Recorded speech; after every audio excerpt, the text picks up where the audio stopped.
от стыка вот такой елочкой аккуратненько выгоняем излишки клея к углу в эту сторону. Если бы стена была ровная, можно было вот таким движением разогнать вверх и вниз. И затем с середины разогнать клей во все стороны. Здесь вряд ли получится.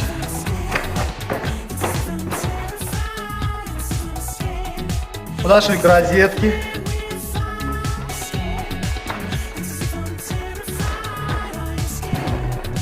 Делаем щадящий надрез. Вот так крестиком обычно. И провод сюда, кабель выводим. Вставляем.